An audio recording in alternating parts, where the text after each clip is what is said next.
প্রথমে শুকরিয়া জ্ঞাপন করছি সেই মহান রব্বুল আলামিনের দরবারে, যিনি আমাদের সবাইকে এই দুর্যোগকালীন মুহূর্তেও সুস্থ রেখেছেন।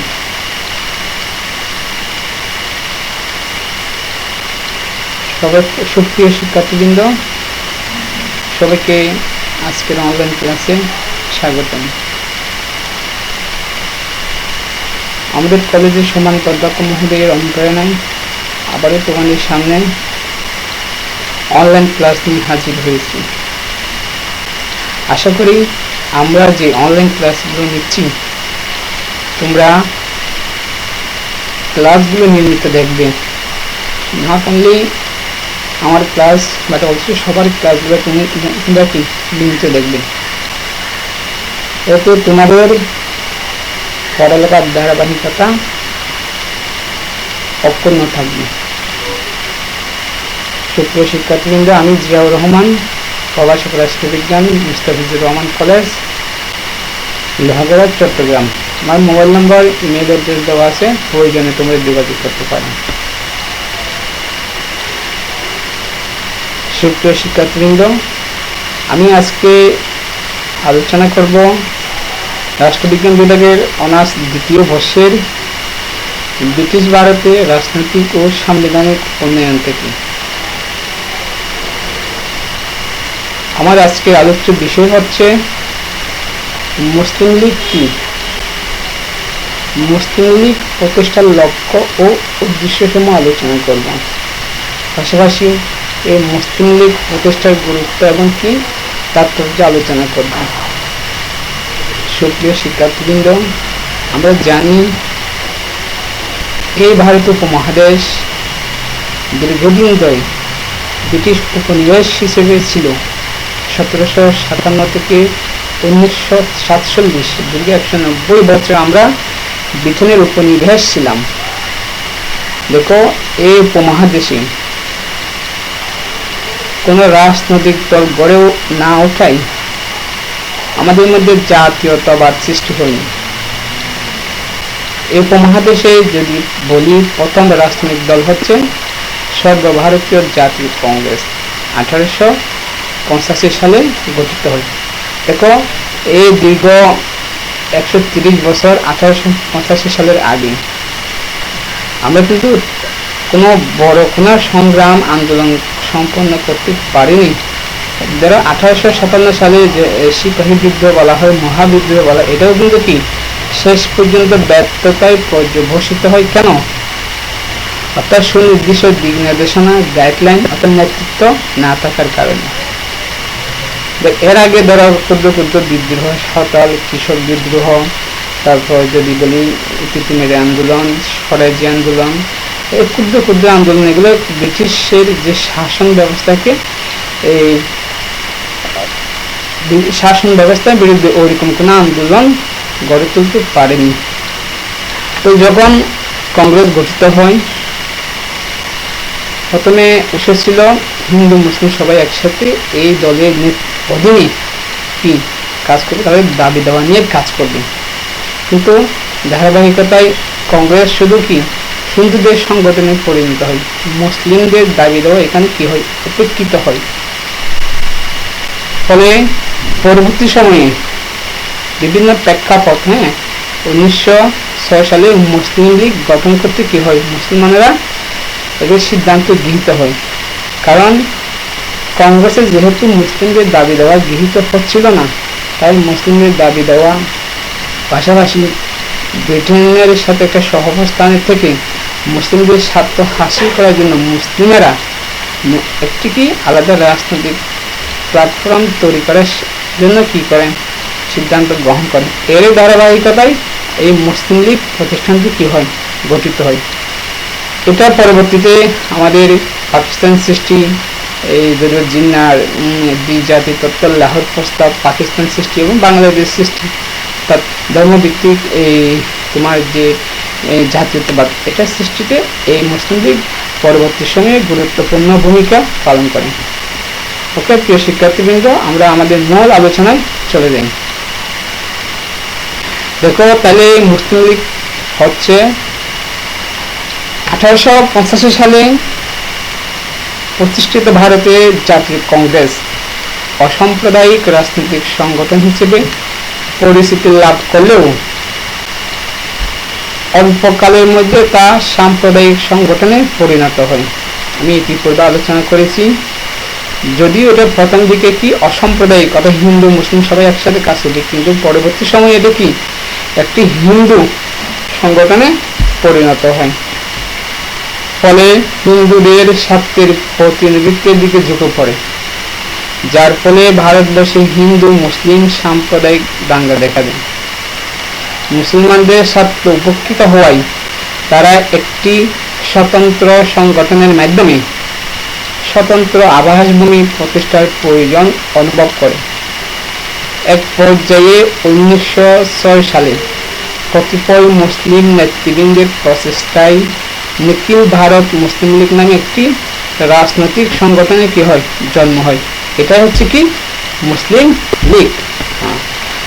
তাহলে আমরা যদি বলি মুসলিম লীগ তৈরির প্রেক্ষাপট যদি বলি, প্রথম হলো কংগ্রেস প্রতিষ্ঠা, তারপর যদি দ্বিতীয়ত বলি স্যার সৈয়দ আহমদ খানের কংগ্রেসে মুসলমানদের যোগ না দেওয়ার একটা প্রথম দিকে একটা আপত্তি ছিল। এর কারণে পরবর্তীতে আমরা স্যার সৈয়দ আহমদের মানে কংগ্রেস প্রতিষ্ঠা মুসলিম লীগ প্রতিষ্ঠার পিছনে স্যার সৈয়দ আহমদের যথেষ্ট ভূমিকা আছে, কারণ উনি প্রথম দিকেই কংগ্রেসে মুসলমানদের যোগ না দেওয়ার জন্য উনি অনুরোধ করেছিলেন। প্রতিবাদী বঙ্গভঙ্গের প্রতিক্রিয়া, তো 1905 সালে বঙ্গভঙ্গ হয়। এতে এই মুসলিম লাভবান হলেও এই হিন্দুরা কিন্তু দুর্বার আন্দোলন গড়ে তোলে বঙ্গভঙ্গ কি করার জন্য, রদ করার জন্য। কারণ এতে কিন্তু বঙ্গভঙ্গের ফলে কিন্তু হিন্দুরা কিন্তু যথেষ্ট ক্ষতির সম্মুখীন হয়। কারণ বঙ্গভঙ্গ হওয়ার পরে কলকাতার যে একটা কলকাতা কেন্দ্রিক যে মানুষের আসা যাওয়া, কলকাতা কেন্দ্রিক ব্যবসা বাণিজ্য, কলকাতা কেন্দ্রিক যে তোমার সব কিছু বন্ধ হয়ে ঢাকায় চলে আসে। কারণ হিন্দু এখানে ব্যাপক আর্থিক ক্ষতির সম্মুখীন হয়। দেখো হিন্দুদের আন্দোলনের মুখে ব্রিটিশরা কি এই বঙ্গভঙ্গ রদ করতে বাধ্য হয় 1911 সালে। দেখো এখানে কিন্তু মুসলিম লীগের একটা সঠিক নেতৃত্ব না থাকায় আমরা বঙ্গভঙ্গকে কি অক্ষুণ্ণ রাখতে পারি না। তাহলে এর প্রেক্ষিতে একটা সঠিক নেতৃত্ব দেওয়ার জন্য 1906 সালে কি মুসলিম লীগের কি হয় জন্ম হয়। তারপর যদি বলি মুসলিম লীগ সৃষ্টির প্রেক্ষাপটে সাম্প্রদায়িক দাঙ্গা, কিন্তু মুসলিম সবসময় দাঙ্গা লেগে থাকতো। এই দাঙ্গা মুসলমানগণ এখান থেকে একটা সঠিক সমাধান পাওয়ার জন্য সঠিক নেতৃত্বের প্রয়োজন অনুভব করে। এই প্রেক্ষিতে এই 1906 সালে মুসলিম লীগের কি যাত্রা শুরু হয়। তারপর যদি বলি আমরা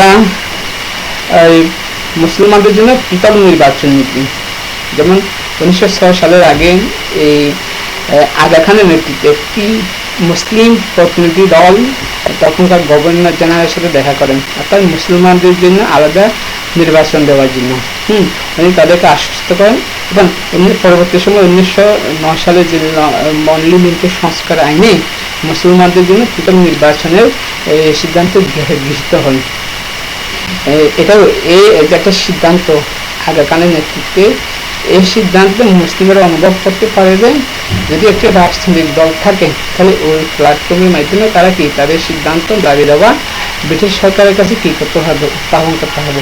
এর প্রেক্ষিতে কিন্তু কি একটি এই মুসলিম লীগ দলটি কি হয় গঠিত হয়। আমরা যদি বলি সর্বশেষ সর্বভারতীয় যে শিক্ষা সম্মেলন গঠিত হয় 1906 সালের ডিসেম্বরের শেষের দিকে, এখানে সভাপতি ছিলেন ভিকারুল মুলক। উনি একটি বক্তৃতা দেন যে আমরা যদি আলাদা মুসলিম যদি আমার আলাদা নেতৃত্ব না হয় তাহলে আমরা আমাদের দাবি দেওয়া সঠিকভাবে উত্থাপন করতে পারবো না। তাই উনি মুসলিমদের একটা আলাদা রাজনৈতিক দল গঠনের জন্য আহ্বান করেন। এর প্রেক্ষিতে আরেকটি সম্মেলন 1906 সালের 30 ডিসেম্বর, ওই সম্মেলনে এই নীতিগতভাবে কাঠামোগতভাবে সাংগঠনিকভাবে কি মুসলিম লীগের যাত্রা শুরু হয়। 1906 সালের 30 ডিসেম্বর থেকে মূলত কি মুসলিম লীগের আনুষ্ঠানিক যাত্রা শুরু হয়। ওকে প্রিয় শিক্ষার্থীবৃন্দ,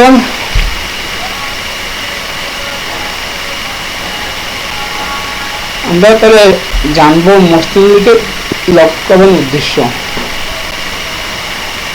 তোমরা জানো 1906 সালের 30 ডিসেম্বর মুসলিম লীগের প্রতিষ্ঠা লগ্নে মূলত কি 3টি লক্ষ্য ও উদ্দেশ্যের কথা ঘোষণা করা হয়।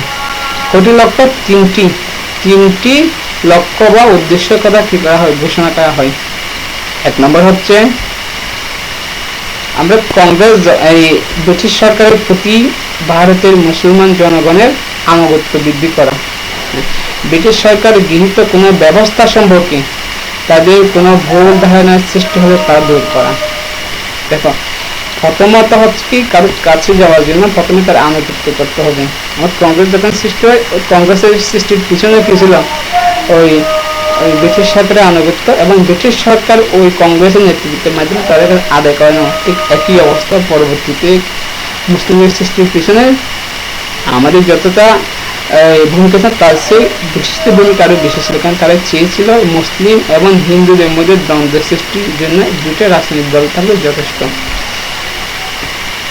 এর বাইরেও মুসলিমেরা চেয়েছিল ব্রিটিশদের সহযোগিতা করে মুসলিমদের দাবি দাওয়াগুলো তারা কি করবে, তারা দাবি দাওয়া তাদের সুযোগ সুবিধাগুলো আদায় করবে।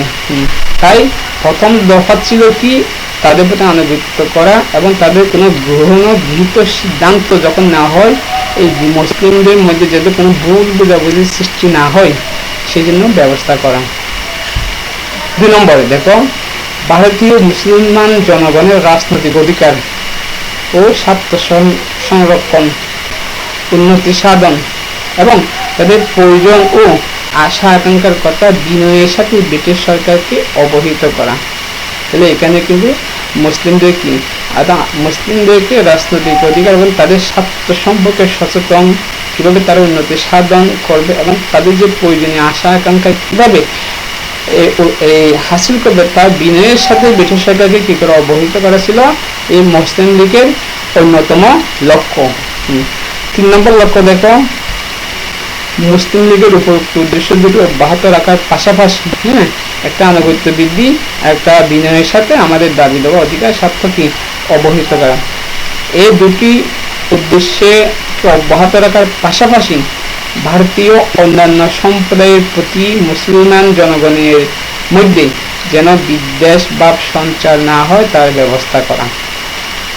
তাহলে শিক্ষার্থীবৃন্দ আমরা জানলাম, একটা হচ্ছে জনগণের ভারতের মুসলমান জনগণের ব্রিটিশ সরকারের প্রতি কি করা, আনুগত্য বৃদ্ধি করা।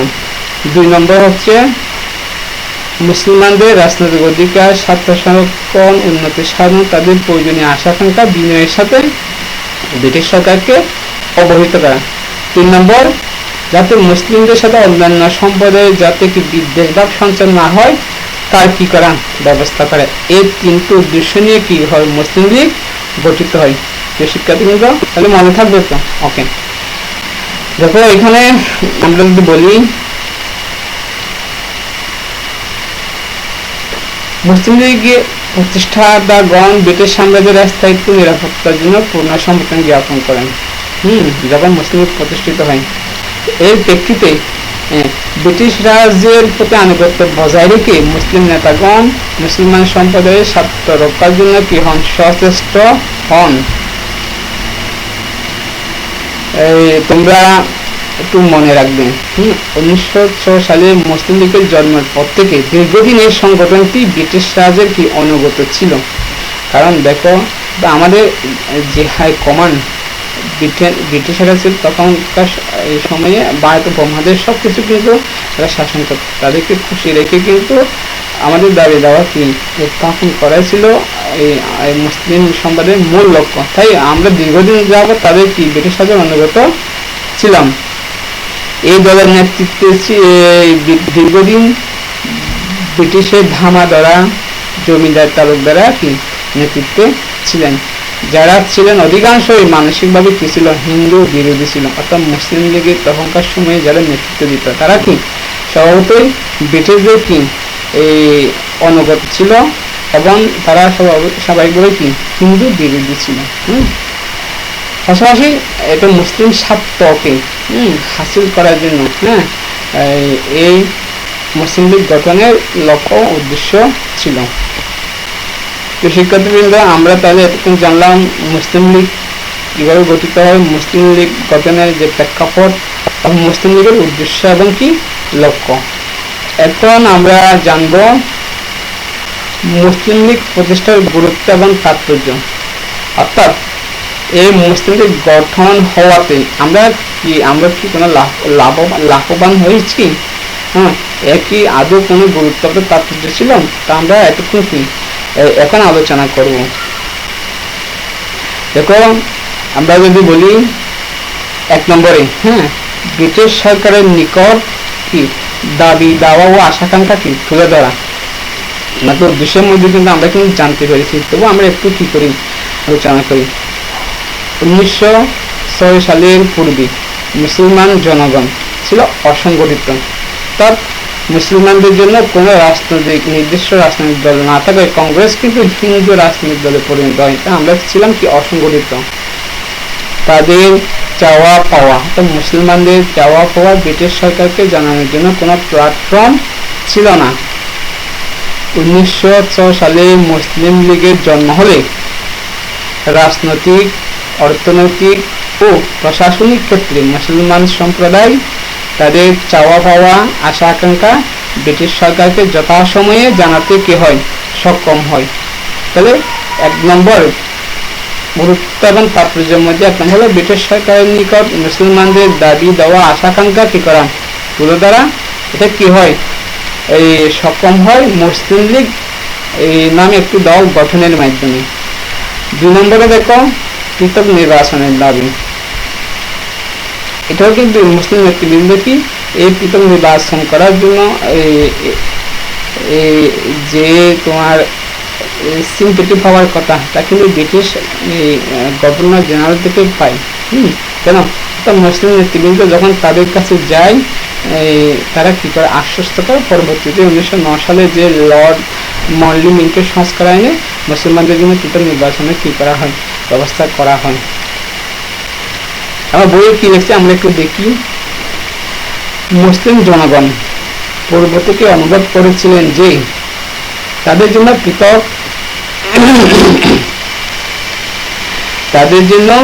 পৃথক নির্বাচন ব্যবস্থা থাকা উচিত।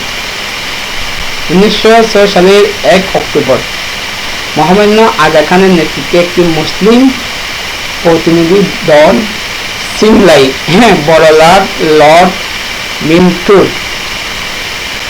সাথে সাক্ষাৎ করে অন্যান্য দাবি দেওয়ার সাথে পৃথক নির্বাচন ব্যবস্থার দাবি জানায়। কার সাথে?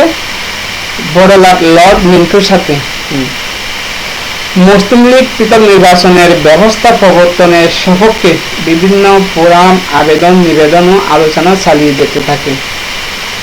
ফলে 1909 সালের মল্লি মিন্টোর সংস্কার আইনে মুসলমানদের জন্য পৃথক নির্বাচন ব্যবস্থা প্রবর্তন করা হয়। এমনকি সংখ্যানুপাতের ভিত্তি ছাড়াও মুসলমানদেরকে সঠিক আসন প্রদান করার কথা বলা হয়। ফলে মুসলিম লীগের জন্য এটি ছিল একটি অসাধারণ সাফল্য। দেখো, মুসলিম লীগ গঠনের পরে কিন্তু মুসলিম লীগের নেতৃত্বে তারা আলাদা নির্বাচন ব্যবস্থা করা নির্বাচন ব্যবস্থা করার সুযোগ পাই। এটা কিন্তু মুসলিম লীগের জন্য ছিল কি অসাধারণ সাফল্য। তারপর যদি আমরা 3 নম্বরে যদি বলি, দেখো দায়িত্বশীল সরকার প্রতিষ্ঠার লক্ষ্যে কংগ্রেসের সাথে ঐক্যবদ্ধ আন্দোলনে আগ্রহ প্রকাশ। দেখো, আমরা যদি বইয়ে দেখি কংগ্রেসের ব্রিটিশ বিরোধী স্বায়ত্তশাসন আন্দোলন, দায়িত্বশীল সরকার প্রতিষ্ঠা আন্দোলনের গুরুত্ব মুসলিম লীগও কি করে বুঝতে পারে। এসব আন্দোলনের প্রতি মৌলানা শওকত আলী, মৌলানা মোহাম্মদ আলী, মৌলানা আবুল কালাম আজাদ প্রমুখ প্রভাবশালী মুসলমানদের আগ্রহ ও সমর্থন মুসলিম লীগকেও দায়িত্বশীল সরকার প্রতিষ্ঠার আন্দোলনে সক্রিয় হতে উদ্বুদ্ধ করে। এই সময়ে কংগ্রেস ও মুসলিম লীগ 1916 সালের 16 ডিসেম্বর নিজ নিজ দলের বার্ষিক অধিবেশনে লগ্ন শহরে আহ্বান করেন। উভয় দল লগ্ন চুক্তি প্রণয়ন করে ঐক্যবদ্ধভাবে স্বায়ত্ত শাসন ও দায়িত্বশীল সরকার প্রতিষ্ঠার আন্দোলন চালিয়ে যেতে ঐকমত্য পোষণ করেন। অর্থাৎ প্রতিনিধিত্বশীল সরকার প্রতিষ্ঠার লক্ষ্যে, দায়িত্বশীল সরকার প্রতিষ্ঠার লক্ষ্যে হিন্দু মুসলিম একতাবদ্ধ কি লগ্ন চুক্তি কি করেন, এই প্রণয়ন করেন। এবং এই লগ্ন চুক্তির অধীনে লগ্ন চুক্তি হিন্দু মুসলমান সম্প্রীতি ও সমঝোতার এক মহা সুযোগ সৃষ্টি করে। ফলে কিছুদিনের মধ্যে সাম্প্রদায়িক উত্তেজনা কি হয়, হ্রাস পায়। দেখো, মুসলমান এবং হিন্দুরা মিলে ব্রিটিশ বিরোধী আন্দোলনকে জোরদার করার জন্য একটি চুক্তি করে। এটা হচ্ছে কি লগ্ন চুক্তি। কত সালে? 1916 সালের 16 ডিসেম্বর। এই লগ্ন চুক্তির মাধ্যমে মুসলমানদের মধ্যে যে সাম্প্রদায়িক দাঙ্গা ওটা অনেকাংশে কমে যায় এবং তাদের মধ্যে একটা কি সম্প্রীতি এবং সমঝোতার মনোভাব সৃষ্টি হয়। পরবর্তীতে ব্রিটিশ বিরোধী আন্দোলনে এই লগ্ন চুক্তি গুরুত্বপূর্ণ ভূমিকা পালন করেছিল। এটা কিসের মাধ্যমে সম্ভব হয়েছিল? মুসলিম লীগ গঠনের মাধ্যমে। তারা মুসলিম নেতৃত্বকে তারা কাউন্ট করতে শুরু করেন। ফলে কি কংগ্রেস এবং অথবা হিন্দু যারা নেতৃত্ব ছিল তারা এবং মুসলিম নেতৃত্ব মিলে এটা সমাজে আসতে সক্ষম হয়। এটা ছিল মুসলিম লীগ গঠনের এটা অন্যতম সাফল্য। আমরা যদি 4 নম্বরে যদি বলি, দেখো, জিন্নার 14 দফা ও মুসলমান জনগণের স্বার্থ রক্ষার একক প্রচেষ্টা। 1929 সালে প্রকাশিত নেহেরু রিপোর্টে মুসলমান জনগণের স্বার্থ উপকৃত হয়েছে বলে মুসলিম লীগ দাবি করে। মুসলমান জনগণের স্বার্থ সংরক্ষণে এরপর মুসলিম লীগ একক প্রচেষ্টা শুরু করে। অর্থাৎ দেখো, নেহেরু রিপোর্ট কত সালে প্রকাশিত? 1929 সালে। এখানে বলা হচ্ছে মুসলিমদের স্বার্থ কি করা হয়, উপেক্ষিত করা হয়। এই প্রেক্ষিতে মুসলমানদের আলাদা স্বার্থ সংরক্ষণের জন্য মুসলিম লীগ কি একক প্রচেষ্টা শুরু করে। মোহাম্মদ আলী জিন্নাহ নেহেরু রিপোর্টের প্রতিবাদী। মুসলিম লীগের পক্ষে তার নিজস্ব 14 দফা প্রস্তাব দাবি দেওয়া 14 দফা প্রস্তাব দাবি দেওয়া কি করেন, পেশ করেন। এইসব দাবিতে মুসলিম জনগণের স্বার্থ সংরক্ষণে বাস্তব ভিত্তিক দাবি দেওয়া উল্লেখ করা হয়েছিল। তাহলে হিসেববৃন্দ, তাহলে নেহেরু রিপোর্টে মুসলমানের স্বার্থ না থাকায় পরবর্তীতে জিন্নাহ কি 14 দফা দাবি উত্থাপন করেন। এটা কিন্তু এটা মুসলিম লীগ গঠন হওয়ার পরে যে নেতৃত্বের সৃষ্টি হয়েছে, মাহমুদ আলী জিন্নাহ ছিল এর নেতৃত্বে কি এই অগ্রভাগে ছিল। ফলে পরবর্তীতে আর কি পরবর্তী সময়ে তাহলে নেহেরু জিন্নাহ 14 দফা মুসলমানের স্বার্থ সংরক্ষণের একক প্রচেষ্টা তা সম্ভব হয় কি একটি মুসলিমদের জন্য আলাদা রাজনৈতিক গঠন হওয়াতে। পরবর্তী আমরা কি আছে একটু দেখি। 5 নম্বর দেখো, সর্বভারতীয় যুক্তরাষ্ট্রীয় ব্যবস্থা প্রবর্তনের ধারণা প্রত্যাখ্যান। সর্বভারতীয় যুক্তরাষ্ট্র অর্থাৎ সবাইকে নিয়ে একটু যুক্তরাষ্ট্র প্রবর্তনের ধারণা দিয়েছিলেন কারা? কিন্তু মুসলিমরা এই কথা কি করেন, প্রত্যাখ্যান করেন। অর্থাৎ মুসলিম লীগের যারা নেতৃত্ব ছিল তারা কি করেন, এটাকে প্রত্যাখ্যান করেন। দেখো, আমরা কি 1935 সালে ভারত শাসন আইনের সর্বপক্ষে উল্লেখযোগ্য দিক ছিল ব্রিটিশ ভারতীয় প্রদেশসমূহ এবং দেশীয় রাজ্যগুলির সমন্বয়ে একটি সর্বভারতীয় যুক্তরাষ্ট্র গঠনের পরিকল্পনা। মুসলিম লীগ উপলব্ধি করে যে মুসলমান জনগণ যদি একটি জাতি তত্ত্বের অধীনে এই ব্যবস্থায় সম্মত হয় তাহলে ভবিষ্যতে তার নিজেদের জন্য পৃথক আবাসভূমি গঠন করতে পারবে না। অর্থাৎ যদি এই সর্বভারতীয় যুক্তরাষ্ট্র মুসলমানদের একতাবদ্ধ হতো তাহলে কিন্তু পরবর্তীতে কি আলাদা আমরা পৃথক ধর্ম ভিত্তিক জাতীয় ভিত্তিক আলাদা রাষ্ট্র গঠন তা কিন্তু পরে সম্ভব হতো না। তাই তাছাড়া তাদের প্রতিনিধি সংখ্যা কম থাকাই জনসংখ্যা অনুপাতে বলা হচ্ছে এখানে কম থাকার জন্য কোনোদিনই তারা শাসন ক্ষমতায় অধিষ্ঠিত হতে পারবে না। তখনকার সময় তো মুসলমানদের তুলনায় হিন্দুদের কি ছিল, আধিপত্য হিন্দুরা কি বেশি ছিল। তো জনসংখ্যা অনুপাতে যদি পরবর্তী নেতৃত্বের কথা আসতো, কিন্তু মুসলমানরা কোনোদিন কি ক্ষমতায় অধিষ্ঠিত হওয়ার স্বপ্ন দেখত না।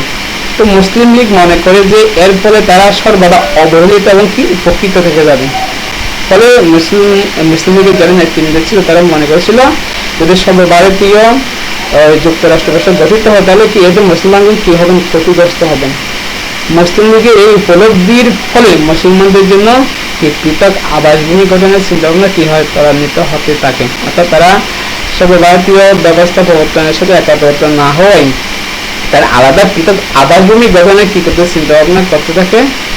এই চিন্তাভাবনা কিন্তু শুরু হয় কি মুসলিম লীগ গঠনের মাধ্যমে। অর্থাৎ মুসলিমদের জন্য আলাদা সংগঠন মুসলিম লীগ, পরবর্তীতে মুসলিমদের জন্য আলাদা রাষ্ট্র, পরবর্তী পাকিস্তানের শোষণ থেকে মুক্তির জন্য পরবর্তী আমরা কি বাংলাদেশ কি হয় সৃষ্টি হয়। দেখো তারপর যদি বলি 6 নম্বরে দ্বিজাতি তত্ত্ব এবং কি লাহোর প্রস্তাব।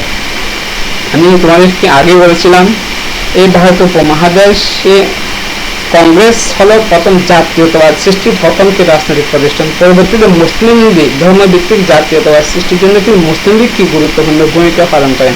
এই প্রেক্ষিতে দ্বিজাতি তত্ত্ব লাহোর প্রস্তাব এবং এই ধর্মভিত্তিক জাতীয়তাবাদের প্রেক্ষিতে পাকিস্তান সৃষ্টি হয়। এটা কিসের ফলে সম্ভব হয়েছিল? মুসলিম লীগ গঠনের মাধ্যমে। দেখো বইয়ে কি আছে, মুসলিম লীগ নেতা মোহাম্মদ আলী জিন্নাহ হিন্দু মুসলিম জনগণের ক্রম অবনতিশীল নেতৃত্ব সম্পর্কের দিক লক্ষ্য রেখে তার দ্বিজাতি তত্ত্ব ঐতিহাসিক এটাকে প্রো নেশন থিওরি তার ঐতিহাসিক দ্বিজাতি তত্ত্বটি প্রকাশ করেন। 1940 সালে লাহোরে অনুষ্ঠিত মুসলিম লীগের সম্মেলনে 22 মার্চ শেরেবাংলা একে ফজলুল হক যে প্রস্তাব উত্থাপন করেন তাকে দ্বিজাতি তত্ত্বকে সমর্থন জানানো হয়। তাই বলি তোমার 1940 সালে যে তোমার দ্বিজাতি তত্ত্ব এবং লাহোর প্রস্তাব একদিন আগে একদিন পরে, হ্যাঁ,